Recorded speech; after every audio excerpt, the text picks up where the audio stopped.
Hi again, everyone. I'm Ollie Matthews. This is Societal Narcissism. This video is sponsored by contribution from Sunshine, and here's her story. Hi, Ollie. This is my first time sending anything. I've listened for years and can't thank you enough. I would like to use Sunshine if not already taken. It's a sarcastic nickname my dentist gave me, which I actually liked.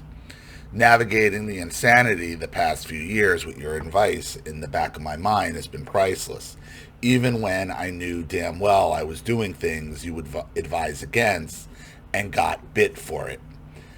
At least I was more prepared for things to go to crap. I'm 26. I'm a 26-year-old woman, so just barely Gen Z.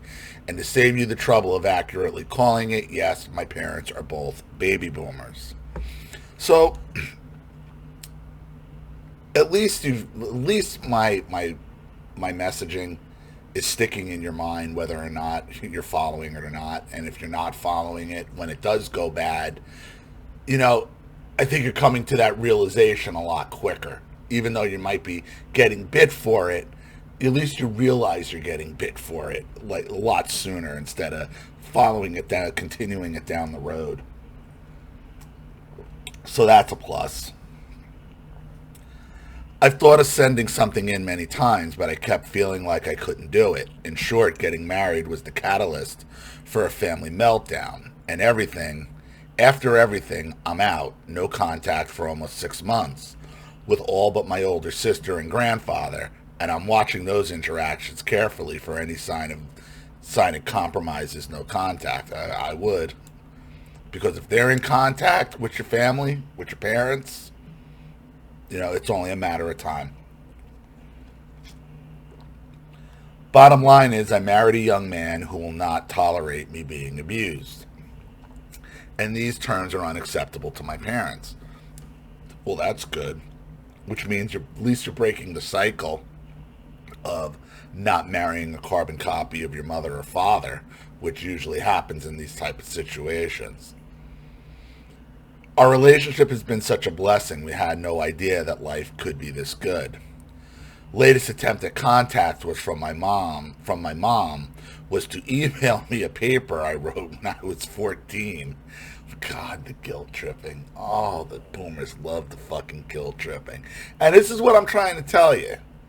Now, I don't know what the paper says, or it's some kind of guilt trip. They're either going to guilt trip you for telling either, look how good things were, at 14, which again goes back to my broken plate theory. Who gives a shit? Who gives a shit if there's good memories just piled upon fucking a broken plate of abuse? Or they'll try to blame you for things that you did at 14, i.e., holding you to an adult standard as a child, which, that is what the boomers just do.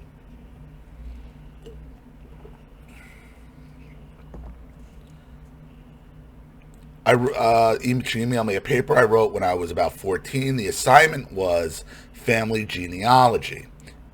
It's a bit awkward because my mother was still butting in, editing my papers. But this is the story of my parents meeting, dating, and getting engaged, as told to me and edited by my mom. Oh boy. Oh boy. The boomer dating meeting stories. I hope they dated longer than 2 weeks, like my parents, because my parents knew each other for 2 weeks before they got engaged to be married. The idiots, the fucking idiots.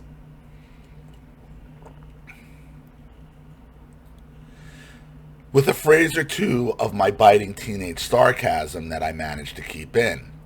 This this does make it a direct and accurate representation of my mother's perspective on these events. Since I keep stalling on sending stories, I thought an excerpt from this paper would be interesting. I'm omitting names and places and specific dates. It was funny receiving this because one of my mother's points of attack just post our engagement was the too short time frame of our relationship, which she literally completely made up. He and I certainly met more than 3 times in person before getting engaged, despite her claims. We corrected her on the time frame each of the 3 times she said it, and the 3rd time we corrected her, she claimed it was still too soon because her and dad had dated dated in high school several years before getting married, which we knew was a lie. And that's what the boomer will do. The boomer will tell you one thing for years, and then when it's convenient for them, they will completely say the opposite and try to gaslight you and act like you're fucking crazy. And fortunately, there are some things no, you just can't be gaslighted on. There are some things that have been said so many times and repeated so many times over and over and over again. There is no gaslighting at that point. There is no like, no. This is burned into my memory. This is something I know I have right. Completely rewriting reality. I must have heard the same story of them meeting in college, in a college business class 100 times. This was the point of no return. At that point, I felt my parents were dangerous, and things really escalated from there. Exactly, and that is exactly what was just my point. There are some things that are so over the top and so ridiculous, you can't be gaslighted over it. You can't, because you've said it 100 times. You've told the story 100 fucking times. There's no way I have this wrong. Here's the excerpt, which I guess is from your paper. I would love to hear your commentary. My parents really are peak boomers to the point it's clownish. I'm not sure yet when or what I will follow up with at this time. Thanks again, Ollie. Mother and father first met in college. Father was sitting behind her in a community college business class when my mother turned around and spoke those words that were so familiar to my father. Did anyone tell you you look like Robert Redford? Oh God, why is every story with a boomer is so self-flatulating? Oh God, blow yourself. Blow yourself. Oh, because then you're supposed to say, oh, yeah, you kind of do look like Robert Redford. I will guarantee you your father looks nothing like Robert Redford. This is just fishing for fucking compliments. This is just fishing for compliments. To which my dad replied so soft and sweetly while rolling his eyes, yeah, thus the dating began. Oh, too cool for the room, Dad, huh? Oh, yeah. Who, me? Who, me?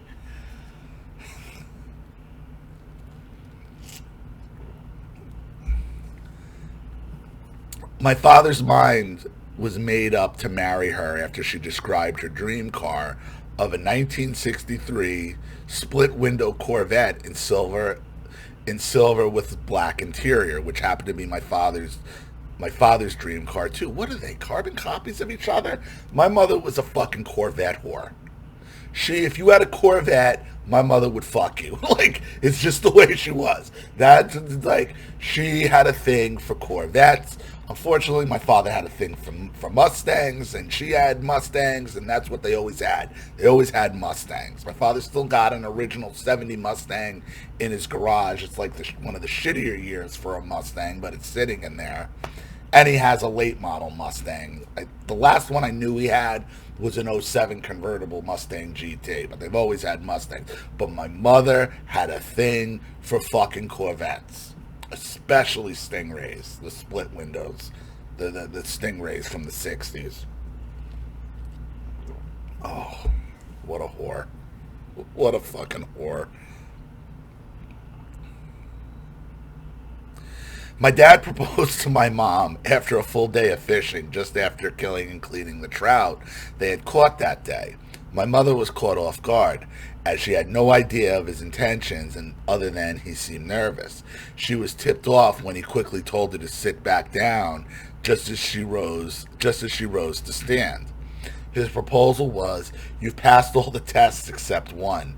Will you marry me?" After pondering for a few moments, she replied yes. Later that same day, they met with some close friends at a restaurant. Late that night, out of curiosity, my mom could not help but ask, "What would you have done if I had said no?" Now, this is where the location of my witty but rude humor came from is made clear. My father calmly replied, "I was going to leave you at the river," As expected, panic ensued from my can't take a joke mother. He probably would have. Maybe he would have. Maybe he would have left her at the river. Probably would have been better off if he had. Wouldn't it? Mother was married to father in 1987. We reside in California, preoccupying our parents with raising 4 children close in age: older brother, older sister, myself, and little sister. Listen, the boomer is always going to change reality at will, and it doesn't matter how many times they do it. But there are some things that the boomer can't lie about. There are some things because they can't stop talking about themselves.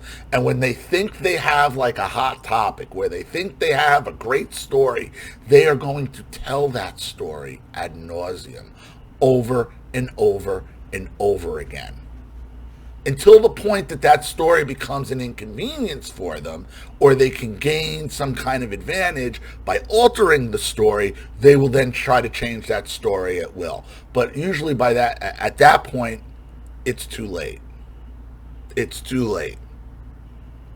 So, short story, but the thing is, like, you knew when your mother was saying, no, this isn't the story that you told us, because you haven't shut the fuck up about it. But that's the boomer. The boomer thinks that they can alter reality.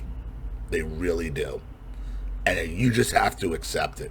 But there are some things that the boomer just can't gaslight you about. So, I'm going to leave it there. Thank you so much, Sunshine, for your contribution and story. I really appreciate it. Thank you to everybody watching. Please leave it 2 weeks. 2 weeks. I'm sorry. Go back to me again. 2 weeks. 2 fucking weeks. My parents knew each other and they got married. 2 weeks. This is all this misery is based off a 2-week fucking relationship.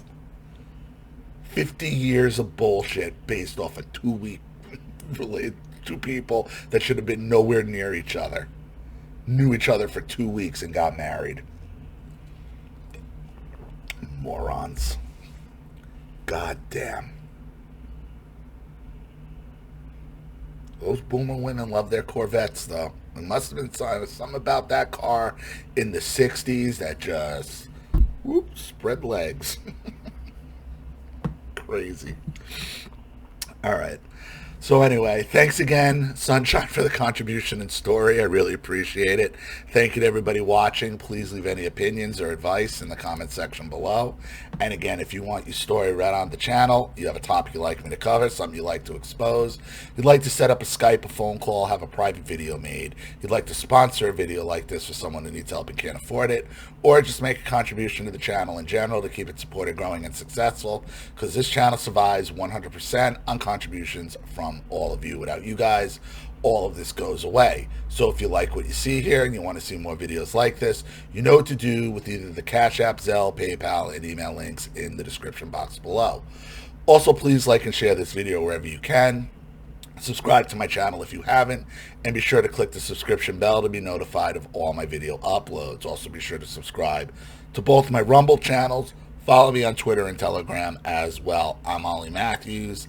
This has been Societal Narcissism. Take care, everyone.